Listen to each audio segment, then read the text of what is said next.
99 TV brings you HK Vital's Freedom Sale. Health and wellness products పై 50% వరకు discount. డిస్క్రిప్షన్లోని link పై click చేసి best offers తో ఇప్పుడే shop చేయండి. సద్గురు గారు ఇప్పుడు ఏంటంటే నరేంద్ర మోడీ భారత ప్రధాని భారతదేశాన్ని ఇప్పుడు ప్రస్తుతం ఇండియా అనే పేరు తీసేసి భారత్ అనే రీనేమ్ పెట్టండి అని ఒక సూచన చేయడం జరిగింది. నరేంద్ర మోడీ గారిని రిక్వెస్ట్ చేయడం జరిగింది. దీంతో ఇప్పుడు మళ్ళీ ఇంకొక డిస్కషన్ అనేది ఒకటి తెరపైకి వచ్చింది. అదేంటి, భారతదేశాన్ని ఇండియా అని పిలవాలా, భారతదేశం అని పిలవాలా?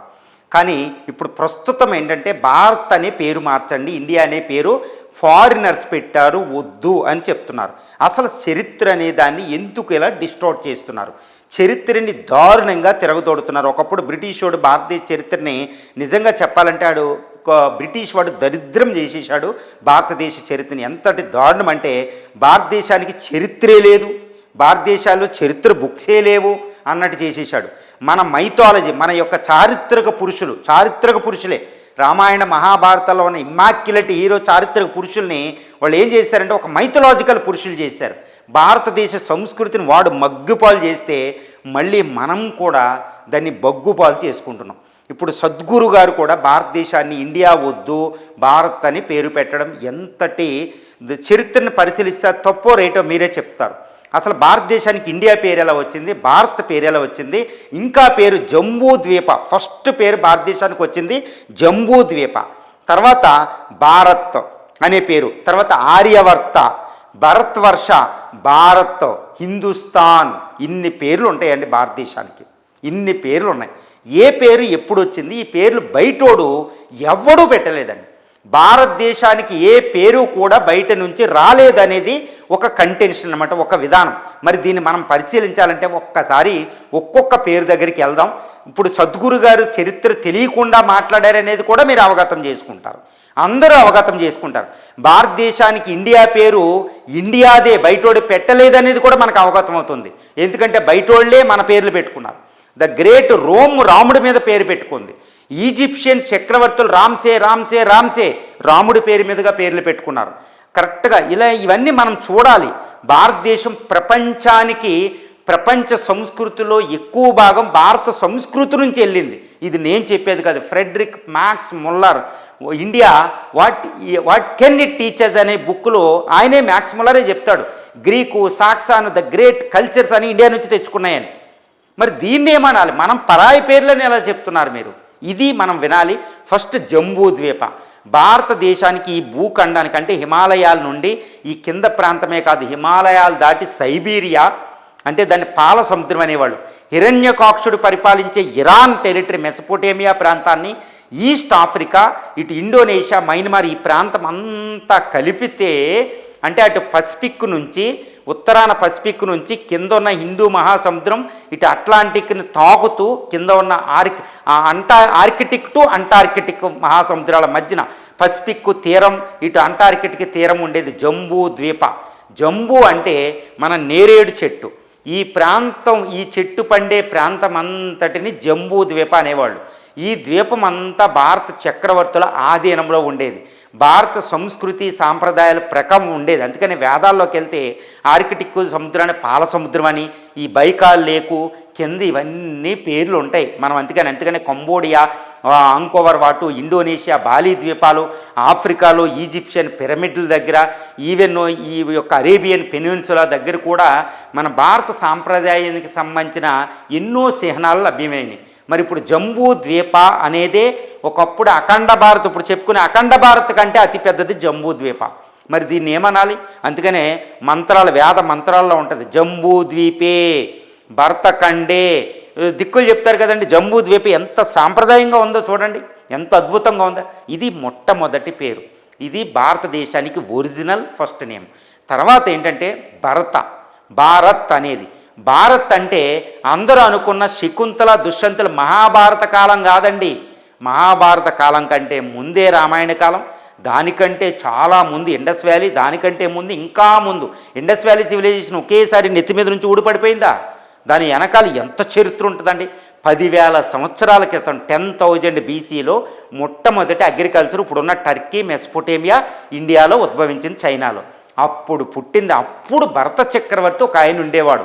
ఈయన దుష్యంతుల యొక్క శకుంతల దుష్యంతుడు కొడుకు కాదు, అంటే విశ్వామిత్రుడు మనవడు కాదు, రాముడు తమ్ముడు అసలా కాదు, ఇంతకంటే ముందు ఒక ఆయన భరత చక్రవర్తి అయిన జమ్మూ కాశ్మీర్ నుంచి పరిపాలించేవాడు. అప్పుడు జమ్మూ కాశ్మీర్ నుంచే ఉండేది రాజధాని. ఆ ప్రాంతం నుంచి భారతదేశాన్ని కత్తులు కటార్లు భయోత్పాతం కాకుండా అహింసా విధానంతో ఒకరికొకరు అసిమిలేషన్లో భాగంగా భారతదేశాన్ని ఏకం చేస్తాడు. అందుకని శాంతే భారతదేశానికి ఆదర్శం. అహింసతో భారతదేశం బతకలేదు, శాంతితోనే బ్రతికిద్ది.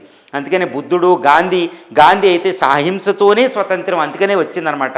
ఇది గుర్తుపెట్టుకోవాలి. కాబట్టి ఇప్పుడు భరత చక్రవర్తి పేరు మీదుగా అంత గొప్ప చక్రవర్తి పునాదేశాడు. అహింస అనేది కత్తులు కటార్లు కాదు, ప్రేమభావంతో లక్షల ట్రైబల్ కమ్యూనిటీని ఏకం చేసి ఇండియన్ డిఎన్ఏని క్రియేట్ చేశాడు.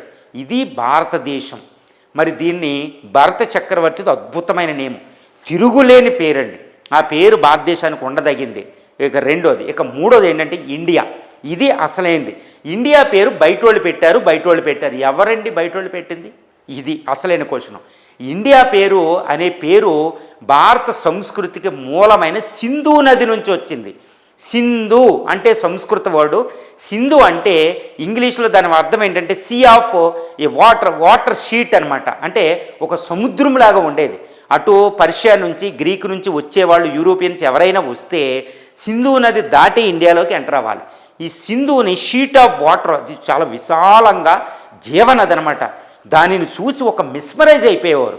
మిస్మరైజ్ అయిపోయి ఆ సింధు నది ఉన్న దేశాన్ని వాళ్ళు ఏమన్నారంటే సింధు అని పలికారన్నమాట. ఫస్ట్ పర్షియన్ చక్రవర్తులు ఆర్కిమిడియన్ 6000